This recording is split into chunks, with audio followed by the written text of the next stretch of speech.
David, thanks very much for popping in to see us and doing this for us, mate. No problem at all, Chris. Thanks for having me along. No bother at all. So obviously we're doing our charity ball at the end of August, and we've contacted 4 mental health charities in West Lothian.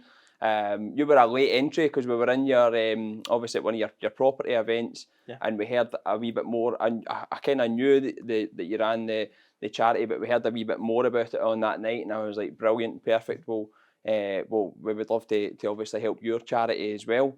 So the purpose of the day's video is just to get a wee chat. We find out a wee bit more about it and sort of what the fundraising would go to for your charity, really. Yeah. Brilliant. Yeah.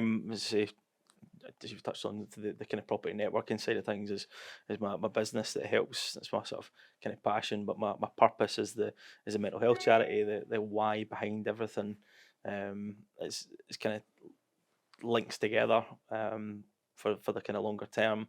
Want to try and make change and help people. Long term goal is to help provide new build social housing and help do a bit. We see a lot of kind of crossovers between property and charity with the kind of homelessness side of things. But yeah, there's a lot of things that tie in together. Brilliant. Well, that was going to be my first question: is when did you start the charity and why did you start it as well? We started the charity back in July 2019, and ended up with full charity status a year later. How that came about was I owned my own pub, out in East Calder, a place called the Grapes. That was 2014. I was 24 when I took it on, and it was quite a big challenge for I think I was one of the youngest landlords in the pub trade for in Scotland. So a lot of pressure, stress, learning curves, all that kind of side of things. I was the community council chairperson around about that time in the area, seeing all the new built houses, and the population was going from 6,000 to 18 to 20,000, I think, in the next 5 to 10 years at the time. So I seen there was a bit of a niche for taking a kind of older man's pub into a family orientated pub, with the growth, and just to kind of tidy things up and make it a nicer offering. So I was severely let down by the pub company because I did so well. I was tied in the sort of beer packages and things. It was crazy the amount of money I was making them, but at the same time a lot of stress and pressure on myself and the 20 staff that I had at one point. So I put a big brave face on, as we do. Yeah, business is good, everything's going well. We actually won the national best newcomer in the whole of Scotland. It's great. Love that it's always going to be on the staff's CVs, but at the same time doesn't put profit and money in your pocket. So the turnover went from, I think, 200 grand to 340,000, and we couldn't make profit. The only winners were the pub company. So off the back of that, again, brave face, thinking that all these big business meetings and different kind of networking groups that you go to, and you bit of bravado, and it wasn't sustainable. So I moved into been staying in hospitality and being a hotel manager out of the fire and the frying pan, or frying pan and the fire. It was like 20 staff into 40 staff, because I'm an empath. I care about people, taking on all their stresses and caring. I was just burning myself out. So I ended up kind of leaving that role on felt quite bad terms at the time, because the hotel company didn't understand. The staff didn't have any mental health first aiders or anything in place to help people. Too many cooks, too many chiefs, too many kind of managers dictating that business. So it was a really struggling time for myself. Then I ended up, I thought, enough's enough. I've got to open up about my own mental health. So there's a gentleman called Gary Faulds, who's a good friend of mine, a comedian, seen online, Facebook, and he's actually a gas engineer as well. So it ties in full circle. There's something about property that we're all connected in, and he's a good lad. And I thought, "Do you know what? If he can open up, and he's got these support groups," I thought, I'll give it a bash. And it was through in Glasgow, so still that stigma, thinking West Lothian, there's loads of people that know me. Mhm. Don't want to, jack the lad, Dave, everybody kind of knows me. I thought, not that stage of opening up. So went um, through to Springburn in Glasgow. I used to work through there actually, and there was like 4 or 5 of us in a community centre, like all the cliches that you can think in the wee circle with the chairs, but actually you can probably tell already I like a blether. The first 2 weeks just like, whoa, just let go all the stuff that had been going over in my mind for years, and I thought I was the only one that was struggling. So no, I had something in common with everybody in that room, and it just felt like a release. So I thought, I don't do things by halves. I've got access with the community council to good partnership centres and community centres and stuff in this area. I've got a lot of contacts. I thought, let's try and start a men's group. So as I mentioned, July 2019, I thought we'll use Facebook as the kind of advertising tool. I thought, nah, I'll turn up to this group in East Calder. There was 10 guys turned up. I thought, on one hand, it's good that they're able to open up, but also bad that they're struggling. So the next week, 15 guys. I thought, there's a big problem here. I knew I'd been struggling, but trying to help myself get that wee bit of extra help, and then being a place to be able to give back, like yourself, being strong individual, and we all want to try and help people, but you've got to try and help yourself first a little bit as well. So more aware of that myself now. We have our good days and bad days, but off the back of the men's group, feedback was really positive on Facebook, and we then I think 6 or 7 weeks down the line, we got the ladies saying we want a ladies group, and it was a learning experience for me, a learning curve to think. I thought that the ladies, or my mum, my sister, whoever, would go for a coffee and have a wee moan and chat about us guys, and but it was like, no, well, we're all equal. We all need some time to discuss and open up about mental health. So we started the ladies group. We've got lady female volunteers in. There's a lot of red tape and stuff to go through, insurances and all the kind of other stuff that's attached to it, which is hard, but and it all costs money as well. So we then, first ladies group, we had 15 ladies turn up. I was like, it was more than the first guys group. Then we ended up, second group was 21 ladies, to the point it was like, I think we're running out of seats. It's a bit serious. So again, good that they're opening up, but also quite overwhelming to think there's that many people struggling just in this small area, let alone all around other pockets of West Lothian and further afield. So in the figures of, sadly, when you take it to the extreme of people that complete suicide, because the terminology is complete, not commit suicide, it's completing suicide is 3 men to every 1 female.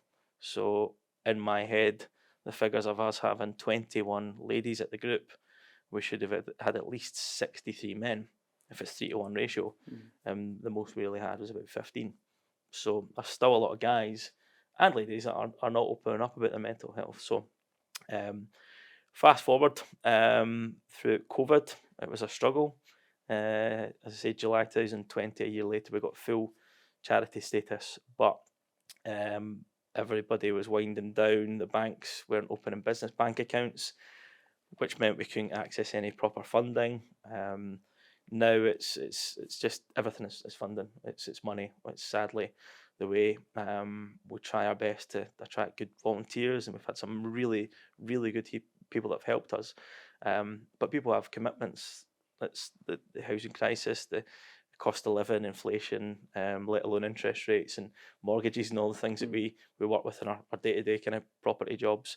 So it's a struggle for your average Joe Blogs just now. So from a volunteer side of it, it's tough, because you maybe get people that want to commit to, right, I'll take that group, and then maybe 3-4 weeks down the line something changes, and then we've got to try and think of the people that we're putting in those positions. There needs to be sustainability, because the problem just now is that we've got about 19 different areas in the NHS that refer to our groups now. The local mental health hubs at Boghall and Bathgate and St John's Hospital. It's the irony is that we started the group to try and get folk together, make it relatable, and then pass them on to the right relevant associated partners at the NHS, and now we've got people sending them back to us, which is we take it as a compliment, because the way I see it is that if there's an 18-year-old girl that's struggling with uni, and her body changing or all these different things, and she's speaking to Joe Bloggs, a doctor that's 50 years old, there's no correlation or relation to how is she going to be able to empathise or sympathise with how she's feeling. It's just a sort of doctor's view. Whereas if we've got peers, folk that have been there, done it, got the t-shirt, of going through the same sort of changes, uni struggles, work problems, kids, childcare, all that kind of side of things, they can help one another from actual lived experience. So that's what the sort of strength of the peer support groups are. But again, it's been a struggle through lockdown. Everybody had to quickly adapt and go into Zoom. We had groups all over the world, well, folk tuning in from Denmark, South Africa, loads of different places, which was great. They were able to kind of outreach to more people rather than just the physical groups. But then the flip side of it is that there's still people that miss that contact face to face, because they're isolated in their own houses and maybe not see people. It's easy enough for folk to pull the covers over and hide away for a few days sleeping. And we want to try and help those people open up and get them out and meeting people. So we've got some support groups as well, from walking groups. We've been up like Conic Hill, Tintle Hill, the Pentlands, just getting folk out and connecting the sort of physical aspect to the mental health aspect, which it's been really, really good. We've also, similar to Kick Mental Health, another great charity, we also had Kick Stigma. So no Ali that runs Kick Mental Health, and similar side of things from the five-a-side setup that we were doing previously. But we're looking to try and relaunch some of these groups and attract more volunteers, and that's why we went for the SKIO side of things, to make sure that from a funding aspect that everything is vetted and done properly and accounted for, so that we can help gain everybody's trust and then point them in the right direction for what kind of help they need. Is it somebody that wants to play football or go on a walk, or do they just want a blether, a cuppa, take them to the cinema? Sometimes folk just need a release from the monotony of looking after their 4 or 5 children. They need that break and away from the husband or wife or whatnot. So we try and find out what works for the individual, and then get them into a group side of things, so that it builds up their confidence and get them back into employment or whatever the next sort of step is for them. Absolutely amazing. It's absolutely love what you had to say. I think it's Tony Robbins that says the secret to living is giving, and I didn't fully understand that until kind of recent years, and doing a lot of work on myself, and actually finding out that the more that you do for other people, the better, the more your spirit is lifted, and the better you feel about yourself. Whereas years gone past, I'd always thought about myself before anybody. That was it. I was very, very selfish, and then that changing that to think about other people has really turned my life around. So the work that you're doing is absolutely amazing. For anybody that doesn't know, then if they were looking to attend one of your groups, where would they look? What kind of nights are they on? It seems that the feedback has been the Facebook page is Behind Your Mind SCIO. Can contact us through there, or the website at behindyourmind.co.uk. The links to the groups and advertisements are there. We've got a couple of WhatsApp groups as well that help people. Sometimes it's the first step is the hardest. Me through in Glasgow, I sat in the car park for about 45 minutes overthinking, going, I'm going to be the biggest numpty, everyone's going to totally judge me, and the relief actually just getting over that line into the door is the hardest part. So we try and see how things fit. Is it just joining the WhatsApp, get to know the people, you can trust them, and then maybe jump on a Zoom call with somebody, or a one-to-one with our team, and then the next step may be going to the groups. So if anybody needs to contact us, that's the best way. Brilliant. No, it's amazing. I attend groups like that regularly myself, and I can remember being that guy as well that was sat in the car. Actually, the very, very first time I went to something like that, I actually pretended that I had went in to the meeting and just sat outside my car the whole time, because I was so scared to go in. But what I've always found is places like that, people are all, you touched on it earlier, you've all got a common bond because you're all just on the same boat and nobody's there to judge or criticise or anything like that. So it's actually a really nice experience. I mean, the biggest thing for me is trying to quantify and qualify for the funding side of things, the government, the census records, all these different things. A lot of the numbers are skewed. An example of that is I was at the gathering event at the SEC, and the National Census Records folks said there's no point in using our data. I was like, why not? I said, well, if there's a man, woman, boy, girl sitting around the table, and the woman is struggling with domestic abuse, and the man's battering the wife, are they really going to put that in their census that that's actually what's happening behind closed doors? And I was like, that was a big eye opener going, whoa.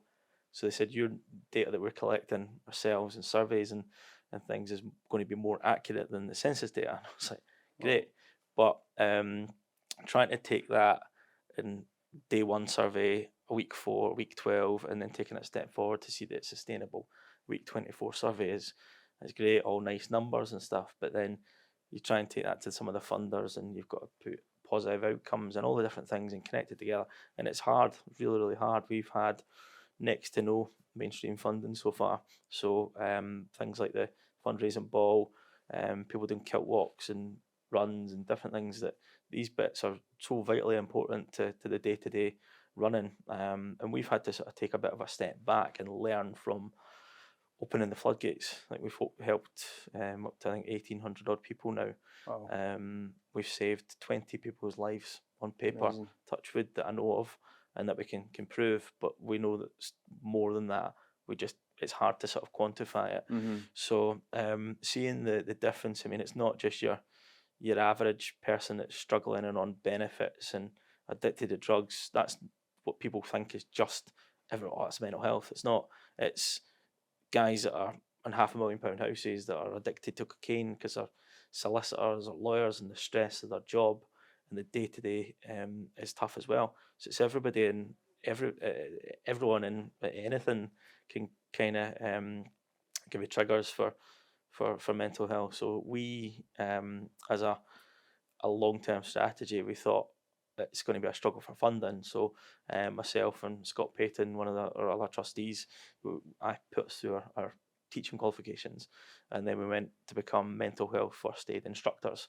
So we thought we can help generate an income through businesses whilst raising awareness in businesses poor mental health. As I said, the hotel that I worked for at the time, going full circle, I went to a wedding, one of their venues, was a bit anxious bumping into the area manager, but he'd seen on social media what the work that we did, and he apologised to me. He said, sorry for the way we treated you.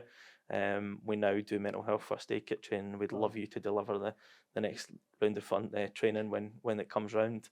So it was nice to sort of see that they've taken kind of responsibility, and you can't change the past, but you can then improve the future. So responsible employers and managers and line managers and stuff that can see that everybody in a business matters is what we need to kind of focus on. Folk think, oh, you're just a cleaner, you're just a Janny. No, you're not. You're a vital part of that service, and everybody matters in a business. So we love we do half-day courses, 1 day and 2 day courses to educate people.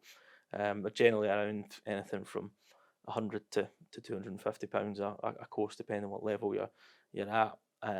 But it's fully regulated. The staff get certificates, they get a qualification.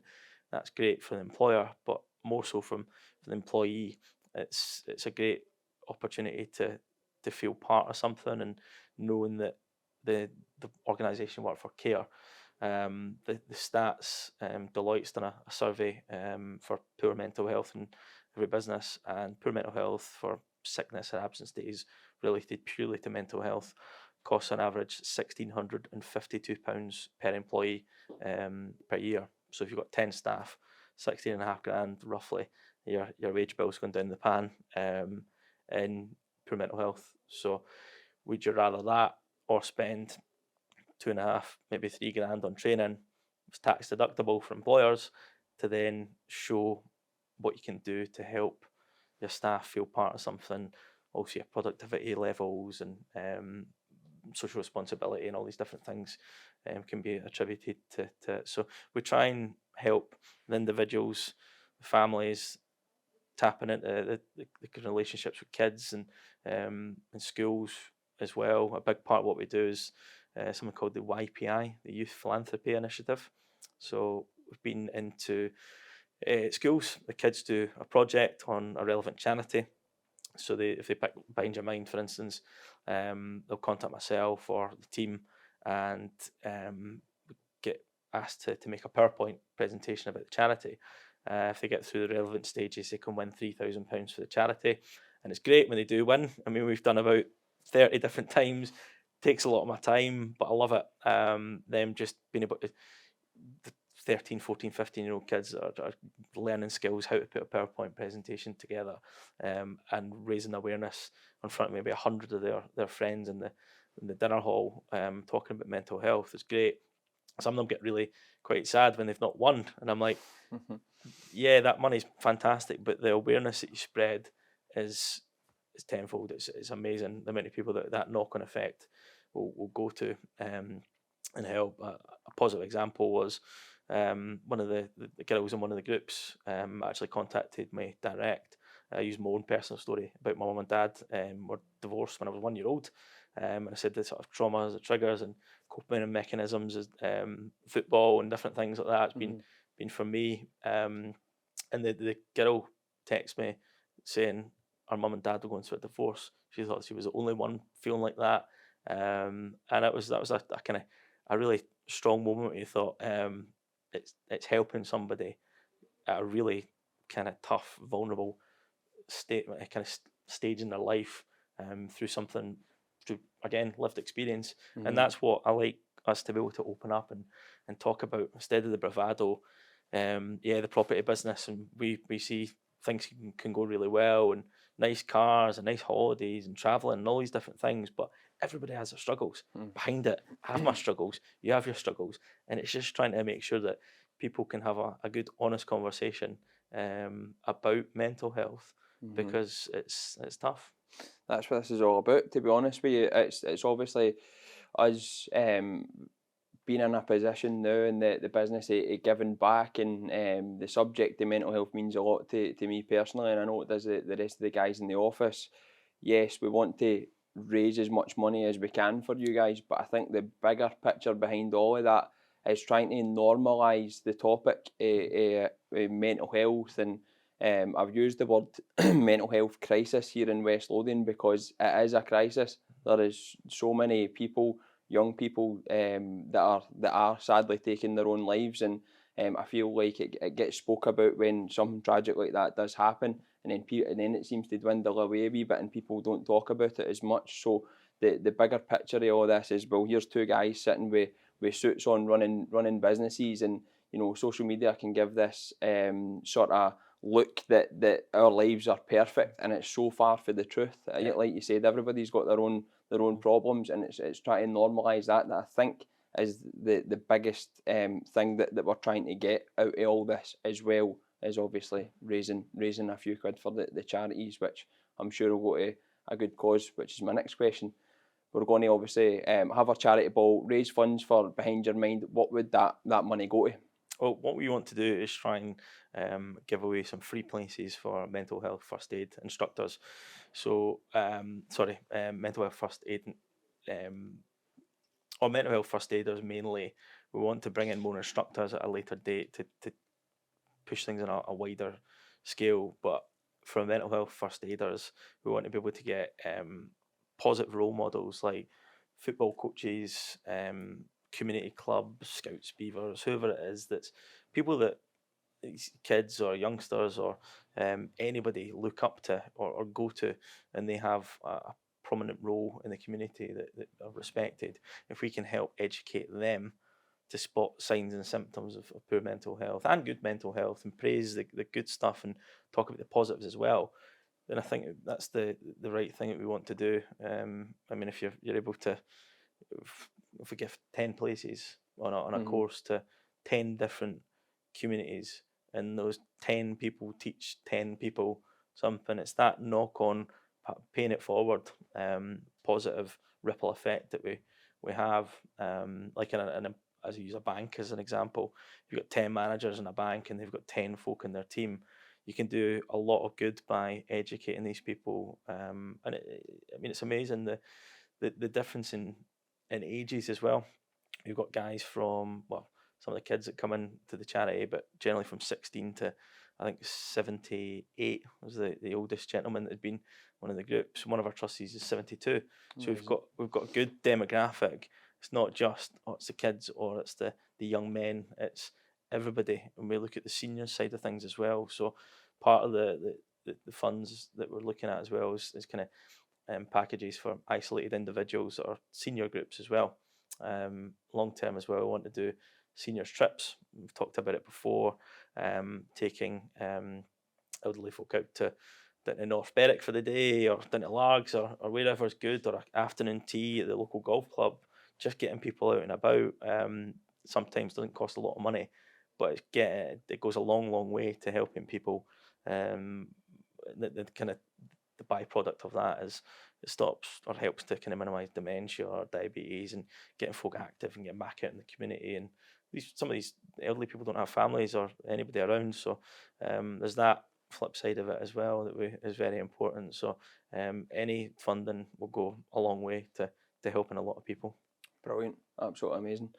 Well, aye, as I say, thanks very much for popping in and doing this. It's an amazing charity that you're running, and all of us here at Bridges Properties are delighted to be helping you. Looking forward to obviously the charity ball as well. And aye, if anyone is looking for any help or support, get in touch with Behind Your Mind. But David, thanks again. Thank you very much, Chris. Appreciate Cheers. it. Thank you.